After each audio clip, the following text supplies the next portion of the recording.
Good morning, everyone. 9 a.m., 12 degrees. We started out at about 17 this morning, so we are dropping as expected, Patrick. It's going to be frigid today, sub-zero wind chills, snow coming this weekend. We're actually expecting a press conference from Governor Kathy Hochul in Albany, and we will bring that to you live when she does begin speaking, because it is all going to be focused on the extreme weather and how New Yorkers should prepare for it. Okay. This is stuff that we can handle. It's going to be a really, really wintry weekend, but others across the state might not be as well prepared for the winter weather. Yeah, the country's kind of freaking out over this storm, and we're like, okay. It's a Saturday. That's it. Exactly. No, it's a Sunday. Right. Yeah, it's we've got some cold, and cold that we do need to pay attention to for this afternoon and tomorrow. Wind chills are already below zero, and they're only going to get colder today. And then we've got snow to deal with on Sunday, 10 to 12 inches, which again is like, okay, we got it. However, it's widespread, and it will impact travel and possibly the commute and even schools early on Monday. There is still some lake effect snow coming off Lake Erie across the southern half of Erie County, and also a little bit of lake effect snow coming off Lake Ontario for northern Orleans in Niagara County as well. This is a snapshot of 4 o'clock this afternoon. Temperatures in the single digits still, with some wandering snow showers. Tomorrow morning, we're likely below zero. The wind chills 10 to 15 below. And then for your Saturday, single digits to around 10 degrees. It should be a dry day tomorrow, but then heavy snow develops on Sunday with some gusty winds as well. And by the way, temperatures will only be in the teens, which means the snowfall ratio will be high, which means greater total. Like if this storm were happening at 32 degrees, we'd probably get a certain amount, but given that it's happening at 15 degrees, is probably gonna, increase the snowfall possibility or a total by like 40 to 50%. So that's why we're thinking 8 to 12, maybe up to 14 inches of snow for Sunday into Monday, Melissa. And just a reminder, with temperatures that low, the salt does not work on the roads as well. It's less effective. So if you do have to go out, you're going to want to take it easy and be really careful. But at least it's falling on a weekend, which is helpful. But again, Monday, kind of up in the air whether schools will be in session or not, depending on how much snow we're going to get. We'll have to see. Okay. Patrick, thank you. And again, we're waiting for Governor Kathy Hochul. We'll bring her press conference to you live right here on Daybreak as soon as she begins speaking. And you can always get up-to-the-minute weather updates and track the lake effect snow and now the general snowfall, since the lake will be freezing over. Download the 2 on Your Side app on your phone. You can get live radar, the 7-day forecast, and breaking news and weather alerts. You can also check the forecast for free 24/7 right here on our streaming app, WGRZ Plus. In our news this morning, a Cheektowaga man who admitted to causing the death of his own toddler is expected to hear his sentence today. According to court records, 31-year-old Jameel Paisley will be sentenced on a manslaughter conviction. Back in October of 2024, Cheektowaga police found an unresponsive child at an apartment on Slate Creek Drive. 21-month-old Logan Paisley later died at Mercy Hospital of Buffalo. His father pleaded guilty to recklessly causing the death of his toddler. Paisley faces a maximum of 15 years in prison. A possible plea deal is in the works for the Amherst police detective charged with lying to the FBI about his relationship with former Faro strip club owner Peter Gervais. Prosecutors confirmed that they will meet with Greg Trotter's lawyers today to talk about a deal. Trotter went on trial on the charges last year, but it ended with a hung jury. If they can't agree to a plea deal, Trotter will go on trial again, this time in March. Meanwhile, Gervais awaits sentencing following his conviction on drug trafficking and sex trafficking charges. And we're also following a story this morning just down the thruway in Monroe County. A Cuban man who was living in Henrietta died while he was in ICE custody in Texas. And now his death has been ruled a homicide. An autopsy found 55-year-old Geraldo Lunas Campos died from asphyxia due to neck and torso compression. ICE first said that Lunas Campos, a convicted felon arrested in Rochester, suffered a medical crisis and died January 3rd. Witnesses told reporters that he struggled with guards before becoming unresponsive. An attorney for his family filed an emergency motion to stop the deportation of 2 witnesses ahead of a possible wrongful death case. DHS says the investigation is active and continuing. It is 9:05 now on Daybreak, and Two on Your Side has obtained dramatic body cam footage from a Buffalo police officer involved in a shooting back in September. We do want to warn you that what you're about to see might be disturbing for some to watch. Take a look. You can see and hear an officer telling a woman to drop the knife as she waves the knife around, and then she lunges toward a group of people, actually stabbing one man in the head. Moments later, you can hear the shots fired, you can see it, you can hear screaming in the background, then you see multiple police officers administering first aid and telling people nearby to back up. I do definitely believe that it was justified, but for me, it's not just, again, it's not just the shooting, it's about the trauma. There were a lot of people out there who witnessed a stabbing and a shooting within seconds of each other. The DA cleared the officers of any criminal wrongdoing. The woman shot in the shoulder, Cynthia Gilbert, has been charged with attempted murder and attempted assault, and she remains in jail. And now we'll take you to that press conference with Governor Kathy Hochul talking about the extreme weather on the way. Etc. So right now, here's the bad news. Temperatures across New York are plummeting. By tomorrow night, we'll be experiencing some of the most dangerous cold we've seen in years. And if you're heading up to the North Country or live in that beautiful part of our state, you better bundle up. You'll be experiencing minus 40 to minus 50 degree wind chills. The rest of the state, real field temperatures will feel like below zero tonight and tomorrow, down to a negative minus 20 all across the I-90 corridor from Buffalo to Albany will feel like it's below zero and also down minus 20. And even in downstate, the temperature will feel like minus 10, Hudson Valley, minus 10 in New York City and Long Island. And that is not something that part of our state is accustomed to. So what are you worried about? What am I worried about? Frostbite. Frostbite can set in literally within 5 minutes of exposure, as well as hypothermia. So the symptoms of hypothermia are poor coordination, slurred speech, exhaustion, shivering. Let's first of all try to prevent being in this situation, but if you must be outside and you're with other people, pay attention to those signs because that means they're experiencing a serious health event. So we got the extreme cold. Bundle up. Let's talk about the volume of snow. We're seeing lake effect snow falling off of Lake Ontario and Lake Erie. The Tug Hill area of our state in Watertown will see 1 to 2 feet off of Lake Erie, up to 18 inches in the southern tier. Buffalo, only 4 to 6. I'm not sure they'll even notice, but Buffalo's prepared. But we're tracking another large storm system. It can begin impacting New York as early as Saturday night. Snow is expected all day, Saturday, into Sunday into Monday. And also our forecasts have been upgraded or downgraded depending on your perspective. We're expecting more snow than they were talking about even 24 hours ago. So pay attention to these totals. 12 to 18 inches of snow possible across Long Island, New York City, Hudson Valley, Capital Region, Southern Tier, Mohawk Valley, and Central New York. The rest of the state could see upwards of a foot of snow. Now, up to a foot of snow downstate, it could be paralyzing in a dense area like New York City. They have not seen snow totals like this in years. But the good news is one good side of this is I always ask about what are the winds expected to be?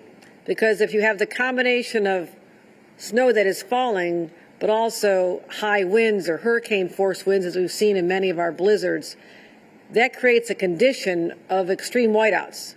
That's when you cannot see on the New York State Thruway. That's when people are more at risk of going off the road or into a ditch. So the good news is we don't expect the high volume of winds throughout the state, but there will be surges, squalls of upwards of 25 to 35 miles an hour. So that can happen. Let's talk about how we can protect people.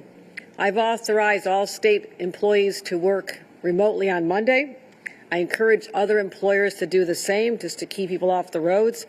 And think about this, the fewer people on the roads, the more our great team led by Commissioner Dominguez can be out there salting and clearing the snow and making the roads safer for those, particularly emergency vehicles that must be out there. So let's focus on that. Also, we have a number of special elections across the state of New York on February 3rd due to vacancies that occurred. And so we'll be suspending early voting. Sunday is supposed to be the first day of early voting. We'll be suspending that on Sunday with the possibility of Monday as well in the New York City races. There is also a special election in Buffalo, but I don't believe the weather will be severe enough to affect this early voting on Sunday in Buffalo. Let's focus on New York City. The Board of Elections will be notifying the individuals in those 3 voting districts, or those 3 areas, as to additional hours to make up for the loss of early voting. They'll be adding more hours to the time period before the February 3rd election. I want to make sure we get that information out there as well. So, what are we asking New Yorkers to do? Keep an eye on all your forecasts. As I'm telling you today, they are changing. Follow all travel advisories and warnings from your local governments, and stock up. We don't want to run on groceries, but you do not want to be that parent who ran out of peanut butter on Sunday night and have to go out into the bitter cold to buy it. I've been that parent. You do not want to do that. So what I'm saying is go to the grocery store, stock up food, water, baby food, pet food. Make sure you do not have any reason to go out into the extreme colds as it unfolds over Sunday and Monday. Anything you need to get your prescriptions filled, do it right now. This minute. Once again, that was Governor Kathy Hochul giving a press conference from Albany, addressing all New Yorkers about the impending storm, one that we can certainly handle here in Western New York, but for downstate residents, it might be a little bit more than they're accustomed to. Well, that's what my takeaway, the snow we get here, is my microphone not on? Hold on. Oh, it isn't. Stand by.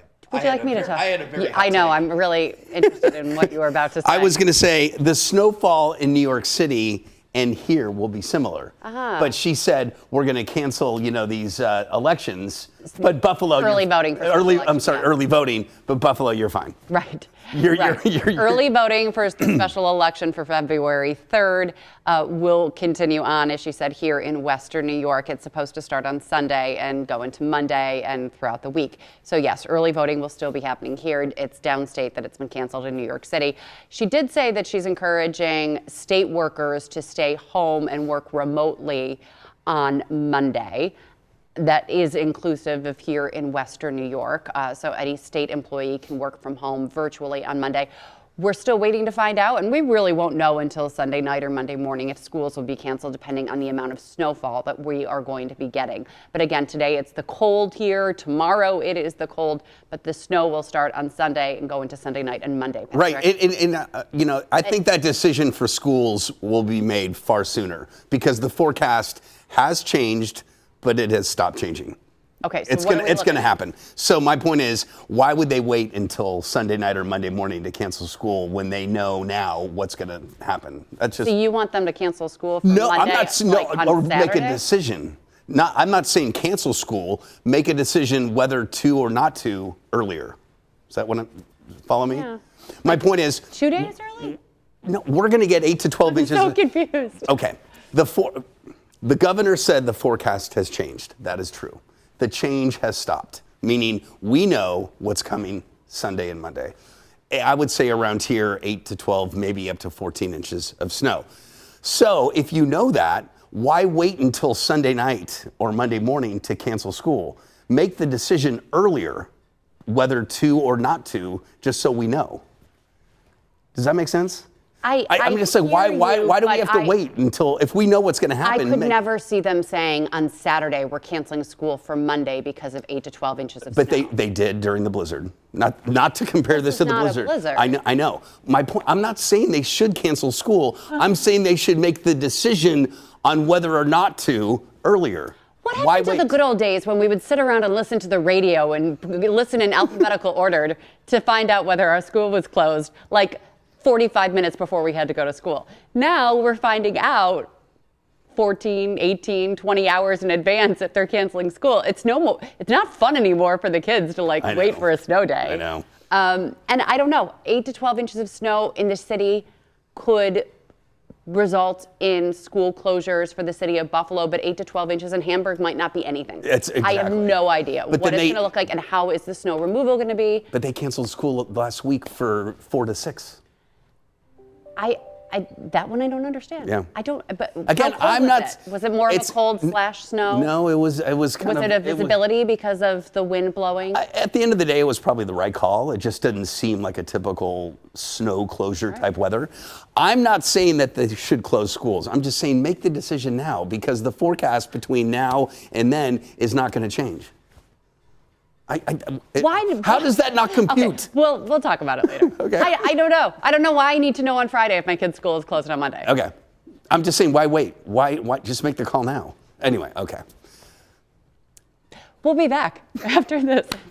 All right, the search is on in Buffalo. The Bills are interviewing more candidates to lead the team after parting ways with former head coach Sean McDermott. Here is the latest from Diana Rossini. She tweeted out this morning or posted on X, the Bills met with candidates in Orchard Park. That would be Brian Daboll and others. But they flew to Florida to meet with Mike McDaniel today, Anthony Lynn and Anthony Weaver Saturday. I believe that's in LA. They're flying all the way to LA. Grant Udinski Sunday. One constant in every single interview, QB Josh Allen is sitting in for everything. And as Terry said in that press conference, Terry Pagula said in the press conference that Josh would be part of it all. He did not play a role in the decision to fire Sean McDermott. He didn't say what he had to say about the move after it was done, but he did confirm that Josh would be part of it. And he has to be because these coaches will be coming here for Josh Allen. Exactly. And Josh needs to have a wonderful working relationship with whichever coach it will be. Yeah. So we know Brian Daboll came back yesterday and had the interview, and then the DC of the Colts and now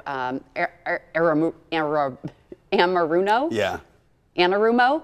Yeah, he came here yesterday as well. And then, of course, Joe Brady also had his interview for the top position. You know, the McDaniel interview or choice is raising eyebrows, I think. Because he's already agreed to be an OC. Right. And he's also, he was a coach of one of our division foes.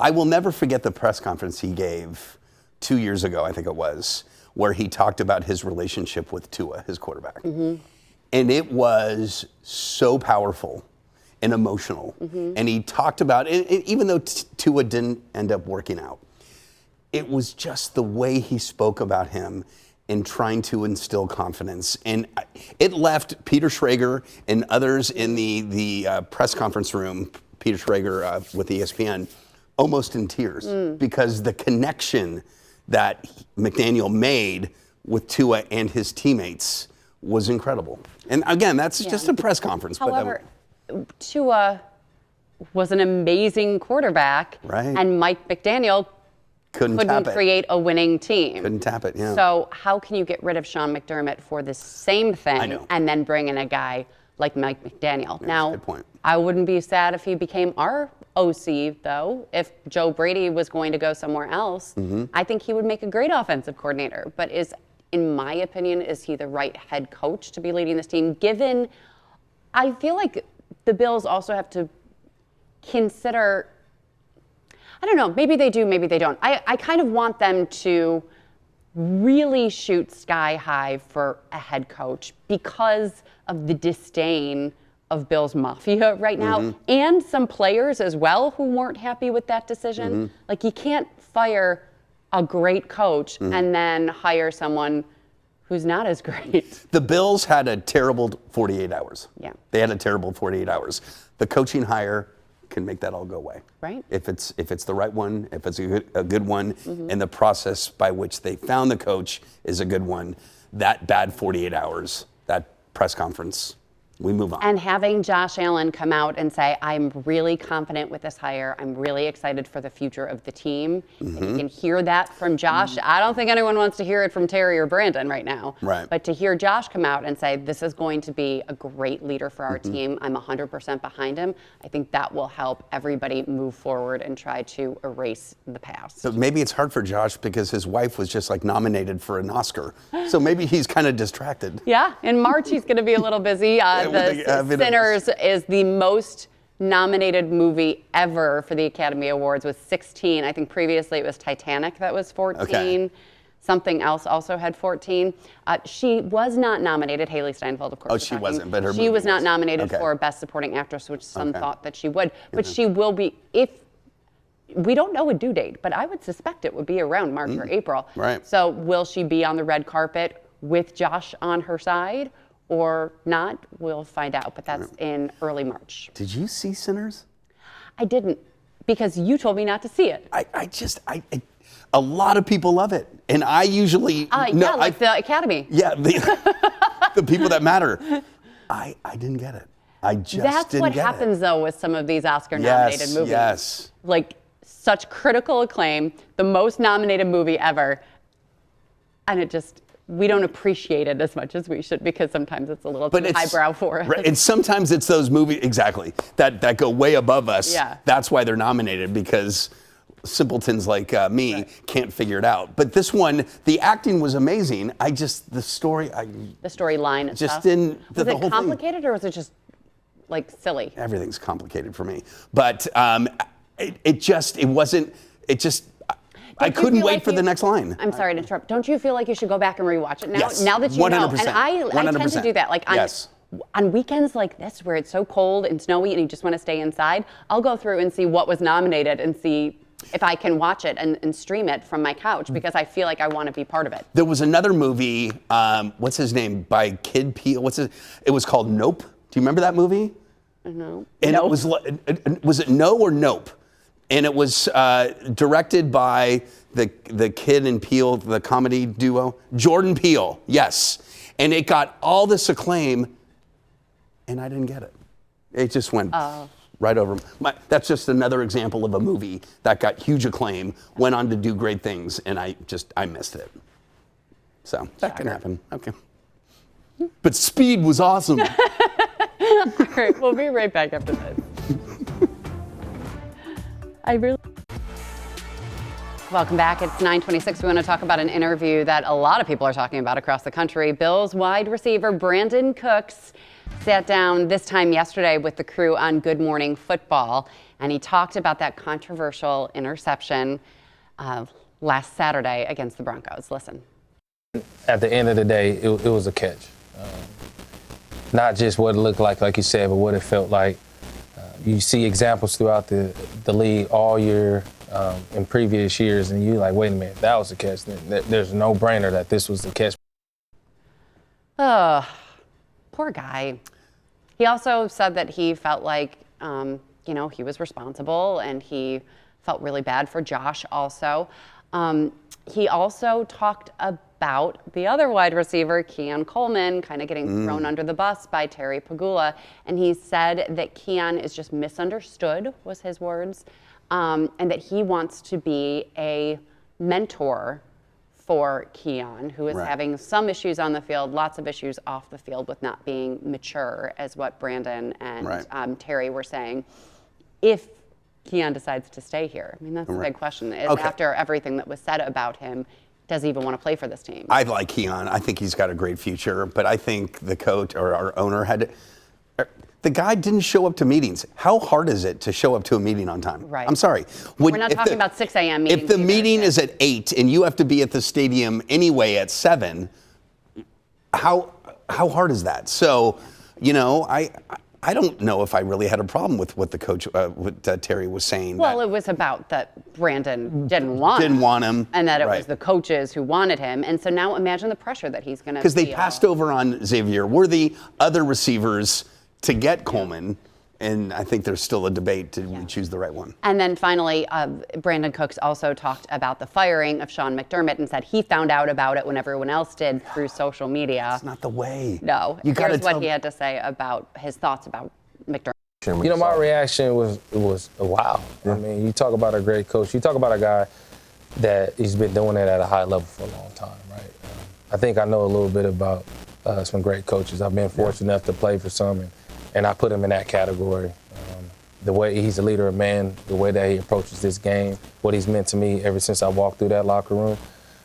Got a lot of respect for him. It's definitely unfortunate. That's part of this game, right? But if he wants to coach, he's going to, obviously have a lot to choose from. So. That's the one thing we haven't been hearing. You know, so many rumors about which coaches are going where, who's being hired by who are the Bills interviewing. We haven't heard yet about whether other teams are asking to interview Sean McDermott right now. I heard rumor about Cleveland. Okay. That's just a rumor. I heard. Sure. I heard. Yeah, and I haven't seen anything yet, so that'll be interesting to follow if anything comes up over the weekend of where McDermott might land. There is a snow sculpture being built for him right now at Prohibition 2020. No way, Eric that's awesome. Jones is building this big, huge snow sculpture in honor of McDermott. And also that Change.org petition to bring back Sean McDermott has 50,000 signatures this morning. So people are pretty passionate about it. I don't think that that's really going to have an effect with the Bills organization, but you know that Western New Yorkers and Bills Mafia really do love Sean McDermott. Right. We're sad to see him go. And we want the best for him. And he's going to get a job. He's going to be fine. And I think, it's just, I don't know. I kind of understand the reason, though, for a change. When Pagula said he went into that locker room and saw everybody distraught, it's like, I got to do something. Maybe this or another thing, but. All right, I'm sure we'll have much more Bills to talk about on Monday and weather too. Bye.